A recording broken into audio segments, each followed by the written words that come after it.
Okay, guys, thanks for adjusting here with a short week, getting us here after practice, but appreciate you covering us as always. A couple things before we get started. First, huge congratulations to Coach Ferentz, breaking the all-time Big Ten wins record is quite an accomplishment, and he's one of the guys that I respect the most in coaching, and I think that's kind of universal in our business.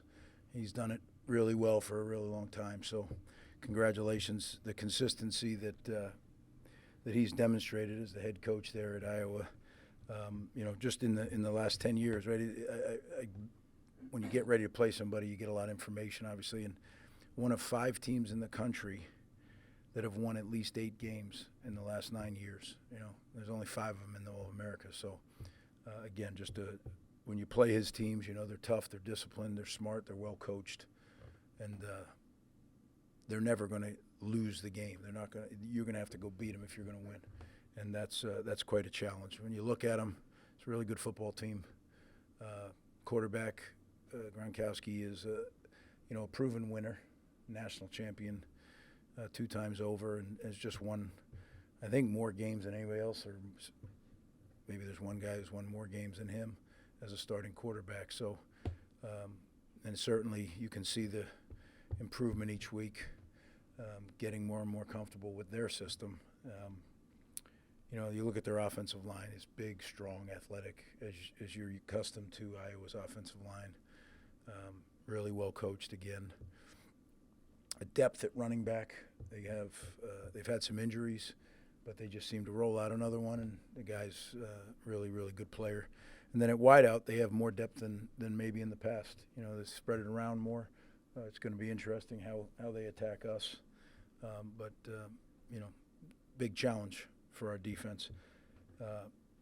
Their defense, is, again, you talk about consistency. It's been a top defense over the last 10 years, under 20 points a game over the last 10 years. You talk about consistency, right? And right now they're top 5 defense in the country, so we certainly have our hands full going against them. Defensive line is going to be their defensive line is a big challenge. And certainly we have a few issues right now with the health of our offensive line. So certainly an area of concern for me and the staff. We're working on that. And then always in special teams, they're really good. They challenge you in every area of special teams. You need to be on point in every single area. They'll make you pay. So quite a challenge. Looking forward to it. Going to be a great atmosphere Friday night. Beautiful day predicted. Beautiful evening. Blackout. We need our fans for sure. It's going to be a huge part of our opportunity to win that football game is that our home field advantage. So definitely need our fans. With that, I'll open it for questions. How are CJ and Tyler doing after what happened the other day? Yeah, CJ is still being evaluated. Tyler, same thing, still being evaluated. Definitely a concern. We're down. You don't realize as they happen one at a time, but we're down quite a few guys that we're going to be in the 2 deep already, and it's only a quarter through the season. So we have to adjust, adapt a little bit, move some things around maybe. We'll see, depending on the health of the team, but yeah, definitely a concern. Greg, there's no question the offense has made great strides the last couple of years here. Are you curious to see what this unit will do against an elite Big Ten defense? Well, I'm right now I'm not in the curious mode because we're trying to get our leading receivers not playing, hasn't played, our tackle, our running back. So there's a lot of pieces right now that are in flux. I would tell you that it's and on a short week. So go figure. But we got to figure it out. And we're going to have to do some things as a staff to figure that out. And you're right, when you have the challenge of playing a top-flight defense and figure that out, that's something that we're going to have to really work hard to make sure we're giving ourselves the best chance. Do you have an update on Ian, now that you mentioned him? Again, he's trying. It's just, the position he plays, that injury can be a little bit limiting. If CJ can't go, does that change your plans at all with Sam Brown, given his situation? All pieces are in play. Yeah, I can't tell you how we're going to do it yet because I don't know. It's all contingent upon. So you have to practice with some contingency plans in case and then as we get a little further into the week, we got to make some decisions, because then you got to really dedicate those reps solely to the people that are going to play. You talked about the crowd on Saturday, the blackout. What type of atmosphere are you expecting from both fans and students?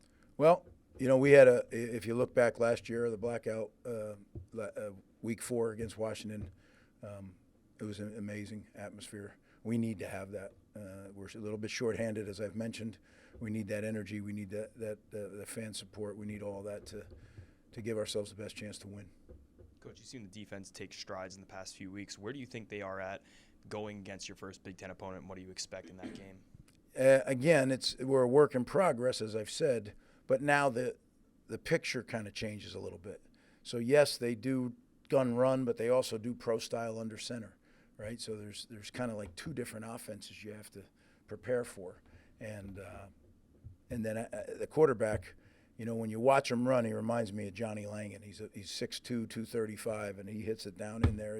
It's physical. Now, it's not like they're running him a lot, but when they do, it's important, and he gets the job done. So we have to account for every phase of their offense, and that's a challenge when there's good players. And what really makes them tick, that offensive line is physical. They're big, and they're extremely well coached. You're not going to fool them. So you're going to have to one-on-one, man for man, hold up, and that's a challenge. Have you seen Ja'Shawn Benjamin take advantage of his opportunities from the offseason now, especially if he needs to take on a bigger role if CJ's banged up?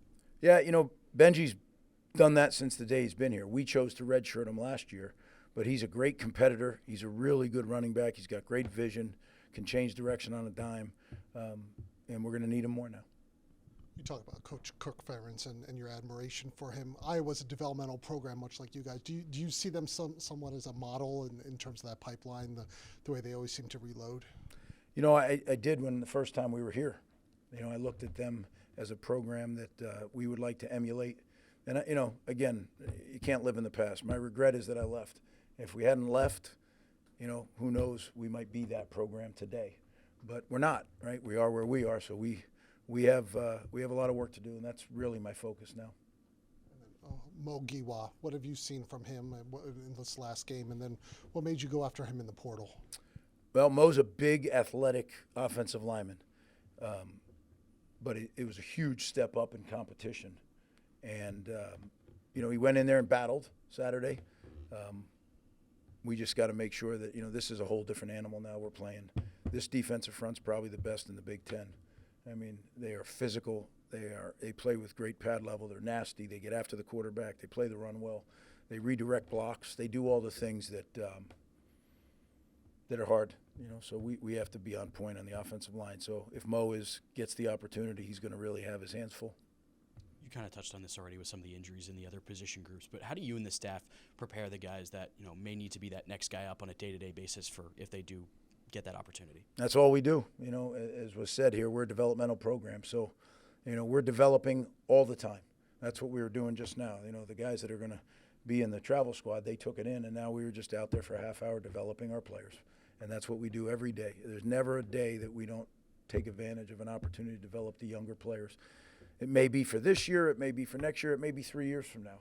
But, when you look at guys, one of my favorite stories right now is Hank Hughes. Hank has worked his tail off. And if you would have saw Hank as a freshman, you'd say, that guy will never play here. And all of a sudden, he's gotten into games. He recovers a fumble the other day. You saw the excitement of the guys on the sideline when he recovered that fumble. That's because everybody on our team knows how hard Hank Hughes has worked to put himself in a position to play on the defense. And that to me is what our program's about, is if you just keep seeing guys for what they can become, not where they are right now, but what they can become, and helping them achieve that. Some of that is pushing them. Some of that is encouraging them. But that's, that to me is all part of the development. Brian, Steve, Chris to finish here. Greg, as you look to take steps forward as a program, how important is it to win games like this against programs like Iowa of that caliber? Yeah, it's important to win all the games, right? And certainly Iowa's one of the better teams on our schedule. So it's a great challenge, and I've made no secret about it. I admire the way they do things and the way they run the program and the way they play on the game field. So, yeah, it'd be a very big step. How does this offense change if Ian can't play? Well, you saw kind of how it changed on Saturday, right? So Ben Black gets inserted. Unfortunately, Vernon Allen went down as well. So now even our young depth is compromised, right? Vern's down. You know, we just got to keep playing. You know, and if he can't play, then you know we're going to have to really watch the reps, watch what routes they're running, and be ready for some young guys to step up. You know, it's cliche, but the next man up attitude has to be. Yep. Final question. What have you seen from Abram Wright since he's been back, and I guess how important is it to get him caught up given the depth there? Yeah, I thought he played well for being out as much as he was out. Right now he's got a game under his belt. We need him to play really well.